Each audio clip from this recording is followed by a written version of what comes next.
On today's show, we bring you the fourth installment of our Central Division preview series.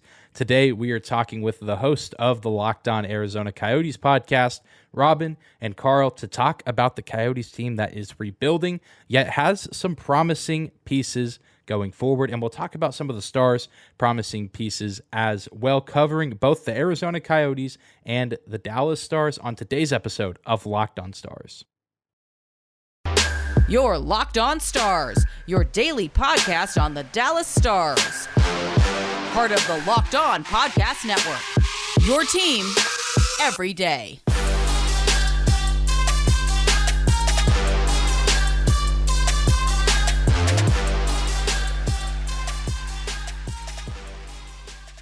Howdy, Stars fans. Welcome back to the Locked On Stars podcast, the only daily in-season podcast covering the Dallas Stars, part of the Locked On Podcast Network, your team every day. I'm your host, Dane Lewis, your local expert on all things Dallas Stars hockey, credentialed member of the Dallas Stars media, coming to you on this Monday, September 12th. And whether this is your first time here or you are a recurring listener of the show, thank you for stopping by today's episode and for making Locked On Stars your first listen every single day. Be sure to hit that subscribe button if you're watching on YouTube. Help us get to 1,000 subscribers by the end of 2022.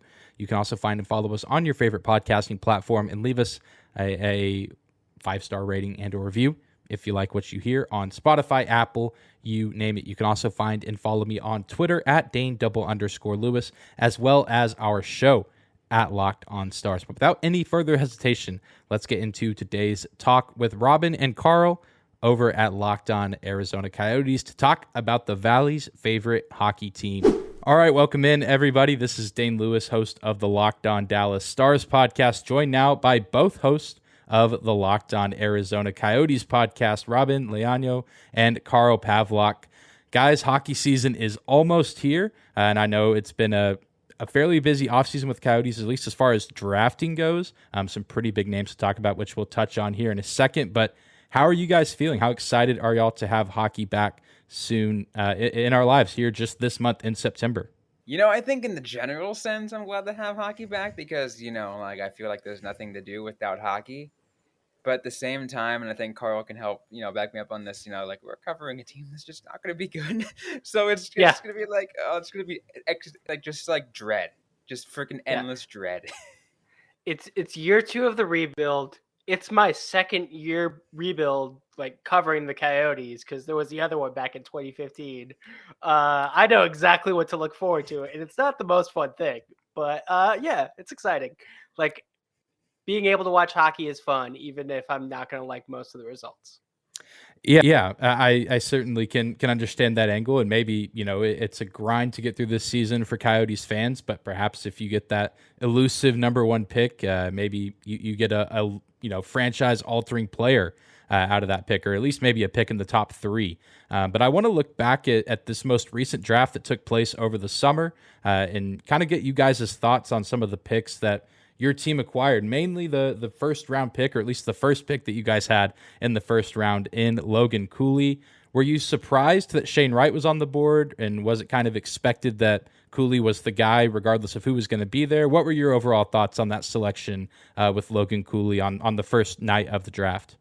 So, I was half surprised to see Shane Wright fall. I think there was that some subtle expectations, I think with how everything has been going, it wouldn't 100% shock us, but at the same time, it's but it's Shane Wright. He's supposed to be great. When he failed, it was between him and Cooley at number 3. We're just it makes sense to take Cooley because of the way it fits the system. And then obviously later on we found out it's okay, now it makes even more sense because Cooley wants to be here in Arizona versus apparently from what we've been told that if Shane Wright were drafted by Arizona, he would not want to play for them. So that is what has also made sense on that side. So Cooley was definitely the best pick though. Obviously it's still way too early because we haven't seen them hit the ice officially as an Arizona Coyote, but I mean, like from whatever we're all gathering, like he's gonna be a freaking rock star. Yeah, I've actually gotten a chance to see Cooley play at a prospect scrimmage, and it was really fun. Like I fell in love with watching the guy play, and it was definitely a surprise. I, you know, there had been rumblings that Slavkovsky was going to go number one, and New Jersey just didn't want Bright from everything that had been like said. So it felt like, going into it, there was like maybe a 1 in 10 chance. I didn't know that, how much Cooley wanted to play in Arizona. If I had known that, then I would have been higher on him the day of, because that definitely makes a difference. They want buy-in with the rebuild, and Cooley's timeline just fits the rebuild. Yeah, for sure. And, it seems from everything I could gather that pretty much everyone around that Coyotes organization seems pretty pleased with that pick, as well as, some of the other picks in the draft. I know Arizona had, I believe, 3 in the first round. You guys can correct me if I'm wrong on that. Who are some other, key players that you really, were high on when the Coyotes picked them, whether it was still in the first round or maybe later on in the draft? So obviously, you kind of had to go through the draft. We can't go through talking about the draft without talking about Connor Geekie, because the Coyotes drafted. I mean, they traded up to get him, like pretty significantly to get him. I'm still questioning whether it was worth trading up that far to get him. But he's still a high name on the on the draft board. Like some experts had him in the top 10, and the Coyotes got him at 11, right, Carl? I think it's 11. So, Yep, 11. It's like, okay, that kind of makes sense. When you look at some of his flaws, it's like, okay, we'll see how that works out. But I'm looking forward to see what he can do, because he can, he's another center, but can probably slot over to the wing if we really need to. And he's got size. I think everyone, if you look at the down the roster, with the exception of Logan Cooley, everybody on the Coyotes drafted are freaking big people. Yeah, everyone's over like I think 6'1", but Cooley. There's a lot to kind of like. One of the players that really stood out, just because I just kind of wrote about him, 36 overall, Duda, Russian defenseman, looked phenomenal. I did a ranking of him on 5 for Howling, and as soon as I started looking deeper into him, I'm like, we put him way too low. This guy is just impressive. Split time between the KHL and the MHL this past year, and should be pretty interesting. Yeah, it certainly seems like there's a lot to be looking forward to in Arizona as far as these young players, especially with the size, just with how big some players get in the NHL these days with speed, size, strength. It looks like the Coyotes certainly going after players that seem to cover all those bases. You say Cooley may be a little undersized, but still an incredibly talented player. But kind of shifting the focus to the main current NHL roster guys that we're going to see play for the Coyotes this season, starting with a guy that's been in some rumors over the past several weeks, really throughout the offseason, and Jakob Chikran. What are your guys' thoughts on him? Do you think that he stays with the team? Do you think, the Coyotes look to deal him, or do you think there's another team that is, interested in him that you could see him going to? What are your overall thoughts on him and his current situation with the team? Yeah, so we Carl and I actually had this discussion earlier this week on the Locked On Coyotes podcast, and there is a lot of question behind that on what's going to happen. I think there is a general consensus that if we see Jakob Chikran hit the ice come training camp, he will not get traded until at least the trade deadline.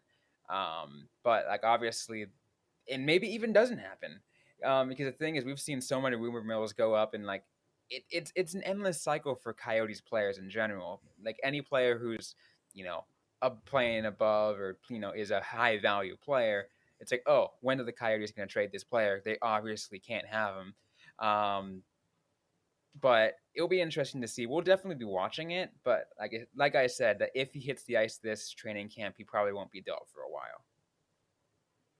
Yep, same. Like Robyn said, we just had an episode about that. Those are pretty much all my thoughts too.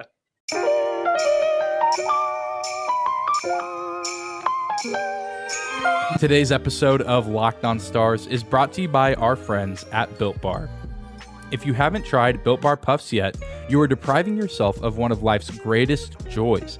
And guess what? There is a new flavor, delicious, indulgent cookie dough covered in chocolate.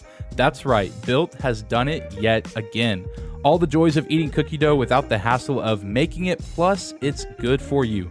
Cookie dough chunk puffs are only 160 calories, and they have a whopping 15 grams of protein in them.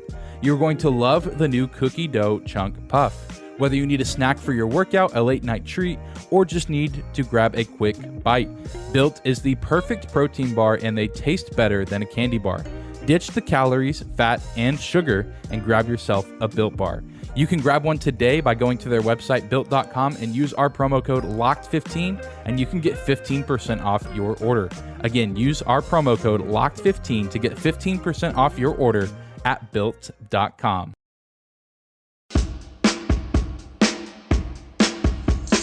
Yeah, for sure. I figure, I can only do so much digging on the internet with, some sources that may or may not be, very credible. But I know you guys are going to know a lot more than I will about the whereabouts of players that could be on the move, especially out of Arizona. And, you talk about players that departed from the team this offseason. I know not too long ago we saw Phil Kessel go to Vegas. Was that a move? I mean, I think it was expected that he would go somewhere else. Is he a guy that you think will be missed heavily in Arizona, or do you think it's just kind of a meh situation? Because I know, if a team's in a rebuild, sometimes you get attached to some players that, were longtime veterans or just good personalities. What were kind of you guys' thoughts as Phil Kessel goes on to Las Vegas? Carl, go So I think as soon as I heard that Rick Tocchet lived in Las Vegas, I was like, oh, that's exactly why. I should have called that immediately if I had known. Kessel was a player that we all kind of expected to be traded at the deadline last year. So him walking away definitely didn't, really impact that much. We had already kind of had our goodbye, and he ended up staying. It does seem like he wants to go to a team that can compete. I don't know if Vegas has the goaltending to be a competitor, but it's where he wanted to go. And, all the power in the world to him. I hope he has a great end to his career. I think no one in Arizona is going to say too much bad about him, just normal Kessel criticisms. But I think he can still contribute. One of the things that I really liked watching him do is play with Lawson Krause. He can't really get the shot off as much, but he could find a streaking forward and get it into the net. It's a beautiful thing to see. Yeah, Phil Kessel was he was the definition of a true teammate. He definitely was a leader on the ice. He made a really big impact for the Coyotes, and in many ways more than just on the ice. You can tell the kind of person he was. And again, of course, on the ice, he was great too. I think this last year was a little bit of a falter. Obviously, he had a lot of assists, but he didn't get as many goals as we're used to seeing. But that's also him choosing to kind of take that more leader role and kind of helping set things up. Because we saw a freaking unbelievable amount of assists from him. So he can slot in any role, and I think he will do well. And I think even at his age, he just will continue to contribute. And we're looking for. We're glad to see him over in Vegas. It's not too far, but yeah, for sure. And I'm curious to see. You just mentioned him being the ultimate teammate.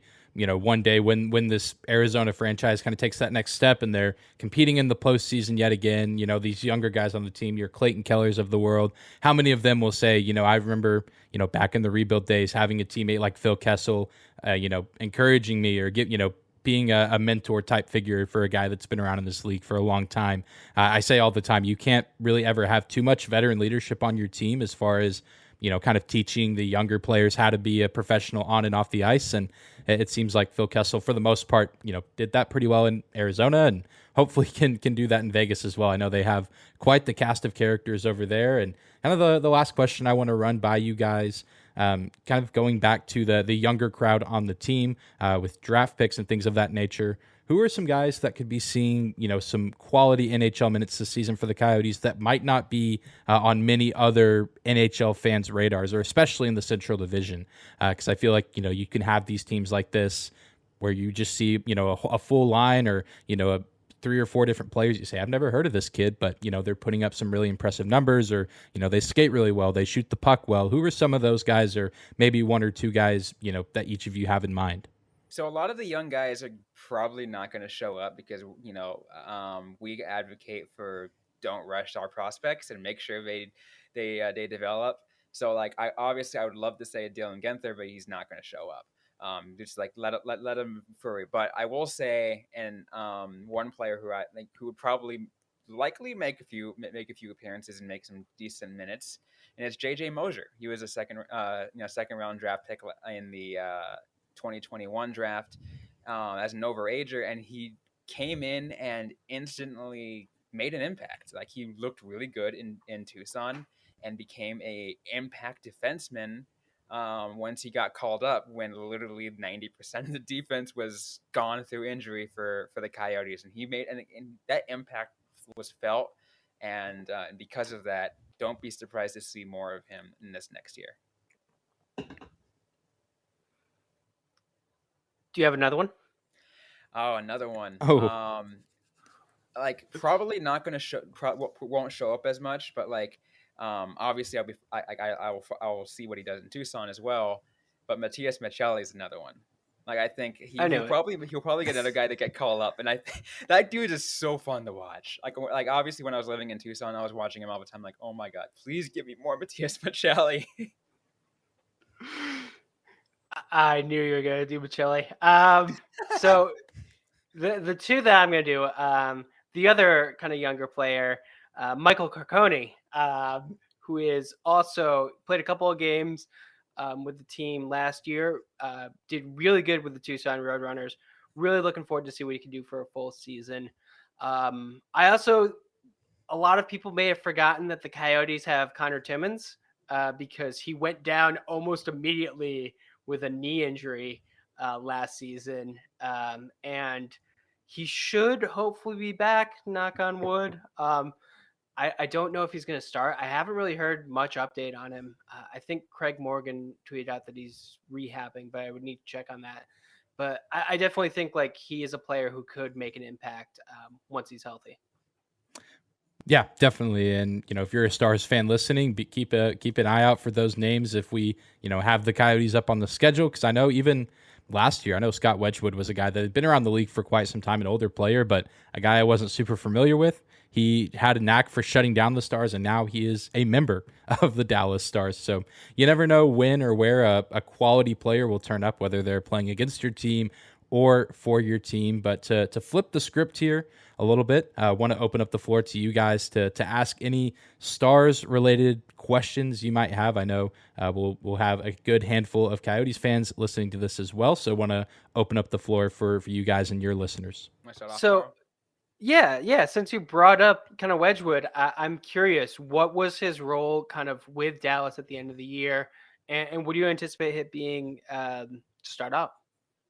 Yeah, I think his role at the end of the year and the role going into this season will be very similar in that, the Stars last year at the beginning of training camp, beginning of the season, had this rotation of veteran goalies that were kind of supposed to, be present on the team throughout the season, with Braden Holtby and Anton Hudobin starting in net, and Ben Bishop's supposed to come back from injury. But by the end of the season, all 3 of those guys either were retired or on the IR and could not play. So Jake Ottinger steps up to be the number 1, and then the Stars go out and get Wedgewood at the deadline to be, a good quality backup. And that's exactly what he was. He played on a lot of nights that Jake Ottinger just needed a breather because, I think Rick Bowness and the coaching staff knew that Jake was going to, if the Stars did make the playoffs, that they were going to need his very best and that he was going to need to be in the best shape possible. And so there were a good handful of games that Scott Wedgewood had to come in and play some high-quality opponents. His first start was on the road in Carolina, and I believe he had 40-plus saves that night in a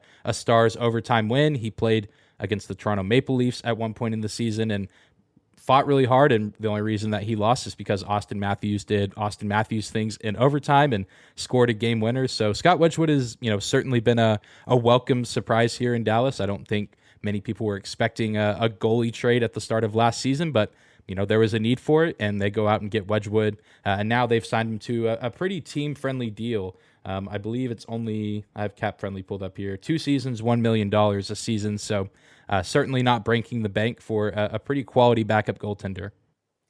Yeah, that's great to hear, especially for a player who's been claimed off of waivers twice by the Coyotes. Yeah, no, that pretty much. And I'm glad you mentioned that too, because a lot of that sounded pretty familiar to us. Because like a lot of Coyotes fans would be familiar with the way he kind of helped Karel Melka during those times when Melka just needed a breather.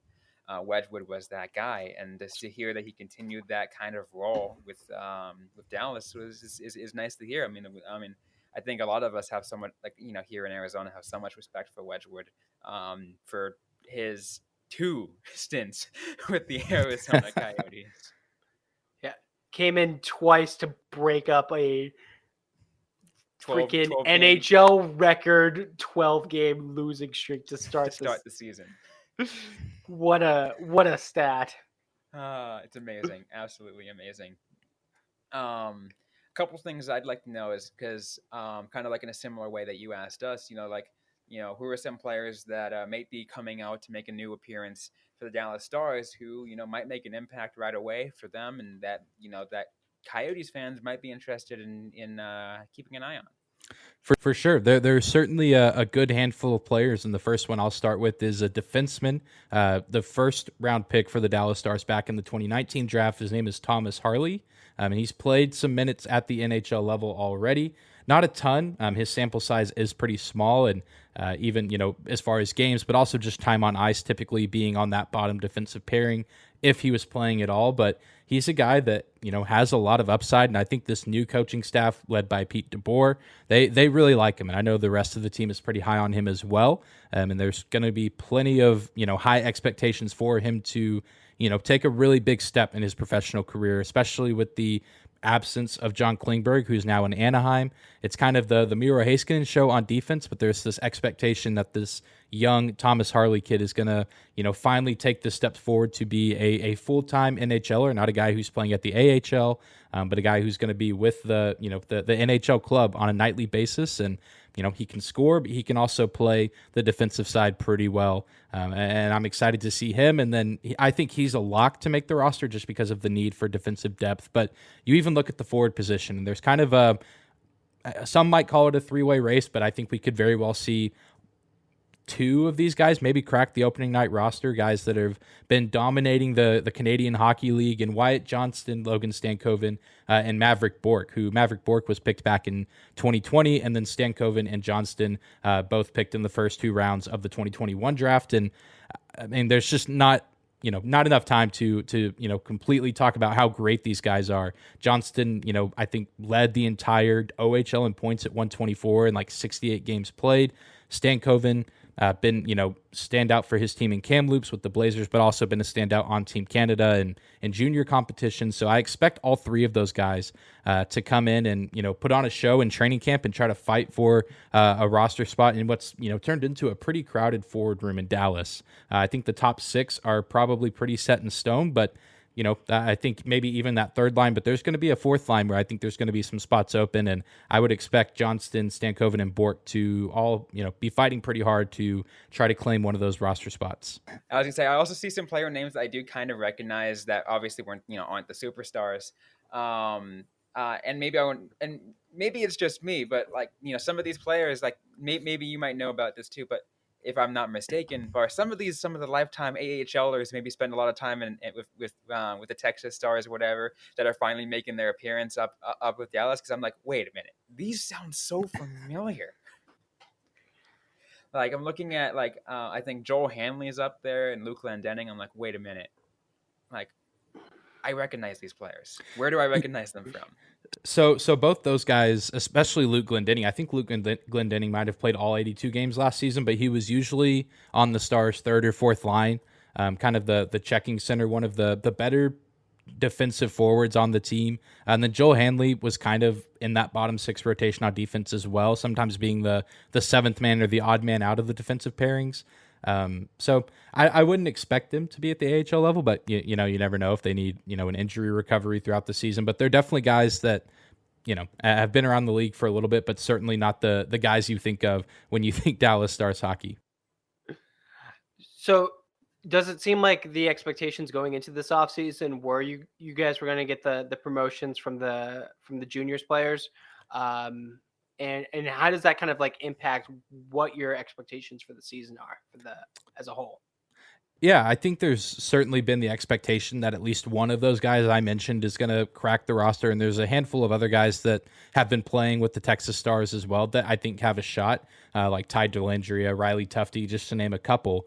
I think there's certainly some excitement around them, but there's also plenty of excitement still with the NHL veterans on this team. I mean, we're coming off a season where Joe Pavelski is 37, 38 years old, putting up the best stat line of his career, playing alongside Jason Robertson, who just scored 40 goals in his sophomore campaign, who is still at the time of recording this unsigned, but as long as the rest of every single Stars fan is hopeful that he will get signed before training camp to a new deal. And then, of course, Rope Hintz is a guy worth getting excited about as well. So the offseason had a mixture of excitement for the future, but also looking to kind of build around those guys. And the cap situation wasn't too great for the Stars for this offseason, due in large part to paying Jamie Benn and Tyler Seguin around a quarter of the cap. But they did make some nice additions. Like Mason Marchment comes over from the Florida Panthers. He had a great season playing kind of in the middle six with them, and I think that's going to be the expectation in Dallas as well. And they even add some defensive depth with a guy like Colin Miller from Buffalo. Not a huge standout, big name that a lot of people will recognize, but when you lose a guy like John Klingberg, who's been such a key component to this team for so many years, you've got to try to add that defensive depth and give Miro Heiskanen some support. So, you mentioned Joe Pavelski, and I'm looking at his cap friendly. Is he in the final year of a 3-year contract, or is his 3-year contract, or is that just an extra $5.5 million you decided to give him for another year? So he signed a new deal like February or March of last season, just a 1-year extension. So this is a 1-year extension worth $5.5 million. Okay, because I was trying to do all the math in my head. I'm like, it's yeah. I am surprised that Joe Pavelski is playing some of his best hockey right now. But that's cool. Always love it when an old guy does well. By the way. Yeah, it's also exciting. I've talked about this with several other hosts as well, doing these season previews, that he's reuniting with his old coach and Pete DeBoer from San Jose, and at least from a storyline perspective, there's a lot of good potential. Like, oh, this would be cool if both those guys still have yet to win a Stanley Cup, and it seems like Pavelski very well could be on his way out of the league. As sad as that is to think about, but certainly there are better teams on paper to win the Stanley Cup, or at least win the Western Conference this season. But the Stars, I think, have a shot to be competitive, and just selfishly in my mind, would love to have the storyline of old coach, old captain of said coach reuniting for one last ride. But we'll have to see what happens. I mean, that is a good story. It's a very good story. Unfortunately, that's probably why it's never going to happen. Like, the good stories never happen. Right. If it's too good to be true, that it usually is. So absolutely. If you guys don't have any other questions about the Stars, we can kind of transition into some discussion about the division as a whole. Because I know, it seems like we, or maybe I'll agree with this. I imagine y'all do, but if you don't, let me know that the number one spot seems to be a lock, and I would say maybe the 7th and 8th spot of the division seem to be a lock as well. But the rest of the division kind of seems to be up for grabs. How do you guys see things shaping out from your perspective, covering a team like the Coyotes? Yeah, I mean, that is a pretty fair assessment. That 1, 7, and 8 is just a lot. Like, you can't get look past where Colorado, Chicago, and Arizona are going to finish, because you have the expectations are freaking clear. But to see Minnesota and what they're doing, they're kind of I don't know. They can be either going up or they can be going down or whatever. Dallas has been up and on, and I know that's what I have the last couple of seasons. I've never understood which Dallas team am I going to see. St. Louis is going to be the same. It's just you're right. It's just going to be such a cluster in there. I really don't know. I'm going to be loving the Coyotes and the Blackhawks just racing to the bottom. I expect the Blackhawks to tank blatantly, and it is going to be glorious to see.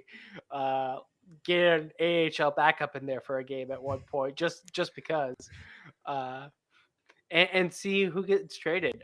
Because Chicago has a lot of interesting pieces, and I never thought I'd hear Patrick Kane's name being thrown around, but it seems like that's happening and could happen. So that's going to be the story we focus on, the Chicago Arizona Tank Fest. I mean, the tank hard for Bedard sweepstakes is already in full swing. So yeah. With Last season, we didn't know that Montreal was going to be doing what they do. Like this one, we're anticipating. It makes sense. That was just like, oh, wow. Yeah, I feel like Chicago and Montreal have maybe switched places where last year there was kind of this like, oh, Chicago went and got Marc-Andre Fleury. So like they're a legit team, right? And then they just were not legit, whereas Montreal was coming off a Stanley Cup Finals appearance. But now Chicago, I think in my power rankings that I did, like a month ago for the division, I think I personally put Chicago last because I was like, which roster do I recognize more players on? And I recognized more Coyote names than I did Chicago names. So same thing. I also put Chicago 8 on those power rankings. I listed Chicago at 8 and Arizona at 7. Tank hard. It's going to be like fun to watch just like as the season winds down. Like you'll have, I hope the Stars are fighting for a playoff spot, but also seeing which team in the division is also going to be gunning for that number one spot, because the Central Division already pretty competitive at the top. And then, if you throw in a team like Chicago or Arizona here in the next 3-4 years, that's also going to be competitive. I mean, perhaps we'll see one of these other top teams in the division maybe fall out a little bit. It's going to make things really interesting. So we were saying, because Connor Bedard is the kind of guy that can change a franchise almost overnight. Absolutely. And the cool thing is, obviously he's the name that's being tossed around for the 2023 draft. But if you look at the 2023 draft, it's probably going to be one of the deepest we've ever seen, one of the strongest we've ever seen. I should not say more than deep, but strongest. And that's awesome.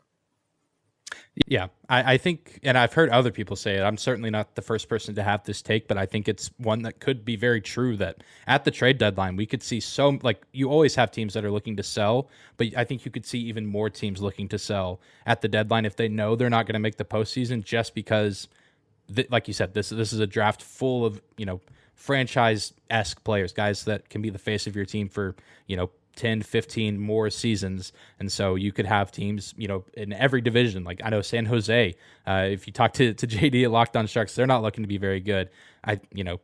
Anaheim, Seattle, Montreal. I mean, the list just goes on and on. I think we could see a lot of sellers and a lot of teams just absolutely loading up for deep playoff runs at the trade deadline. And I expect Colorado to be in that conversation, likely St. Louis, Minnesota, depending on where they are, Nashville, and then maybe even Dallas, just depending on how teams, roster situations work out and who's at the top of the standings and who's at the bottom.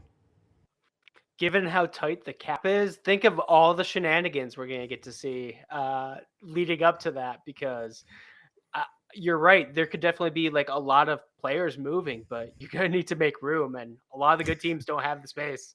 Although one thing that I do look forward to, like you mentioned, the cap is next year. The cap, from expectation, is supposed to go up pretty significantly. So that'll be fun. Yeah, that would maybe help Stars fans forget that we're paying Jamie Benn and Tyler Seguin both over $9 million a season for them to produce mid-6 players. So who knows?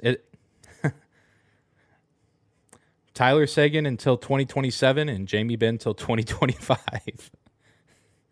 Man, gotta love it. Maybe they'll have a bounce back year. Myself and many others are hopeful / almost demanding that they have nice bounce back years with a new coaching staff, and maybe both of them playing alongside Mason Marchment. Maybe that's the key we've been missing all this time. But Robyn and Carl, thank you guys for crossing over and talking hockey with myself. And I know that the Central Division shows are fun to do with everyone, just because every team is in a different spot. But I know for the Stars fans listening, if you guys want to plug your show, your social media, now is a great time to do that, so they know where to find you.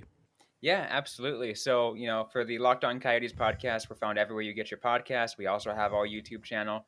Um, we also are on some local news apps for those that are familiar with 12 News in Phoenix. We are on their app, their mobile app as well. On social media, we're on Facebook, facebook.com/Locked On Coyotes, and on Twitter at LO_Coyotes. And I myself personally am at Robyn_Leano. That is Robyn with a Y_Leano. And Carl. Yep, I am at Carl Pavlock, FFH. I am also the managing editor of 5 for Howling. You can find that on Twitter, the word 5, the number 4, the word howling. Yeah, that's pretty much it. Very cool. And if there's any Coyotes fans who want to keep up with the Dallas Stars, you can find Locked On Stars and on your favorite podcasting platform, as well as on YouTube, just like Locked On Coyotes. And we're sitting just under 700 subscribers right now. So if you, ex-Coyotes fan, feel so inclined to subscribe, I promise to be nice to the Coyotes every time we play them this season. I'll probably be nice to them anyway because they have some really fun young talent. But just throwing that out there. And then you can find me on Twitter at Dane_Lewis, as well as just our show, a nice, simple at Locked On Stars. So Robyn, Carl, thank you guys for joining, and we'll have to do this again sometime soon. Absolutely. Yeah, definitely. It was great. Well, I hope you enjoyed today's crossover episode with Locked On Arizona Coyotes. We are now over halfway through our Central Division preview series, really only needing the Minnesota Wild, St. Louis Blues, and defending Stanley Cup champion Colorado Avalanche left to cover. That will be coming over the next several episodes. But thank you guys for tuning into today's episode of Locked On Stars, for making us your first listen every single day. Be sure to hit subscribe on YouTube if you like daily Dallas Stars content. This will be the place to be once the season gets rolling, going back to 5 episodes a week, starting on the week of training camp. I believe that will be September 19th. We'll be running all the way through the end of the draft free agency period, and you won't want to miss it. So hit that subscribe button on YouTube. Hit follow on your favorite podcasting platform. Follow me on Twitter at Dane_Lewis, as well as the show at Locked On Stars. Thank you guys again for tuning in, and we will see you back here on Wednesday for another Central Division preview episode.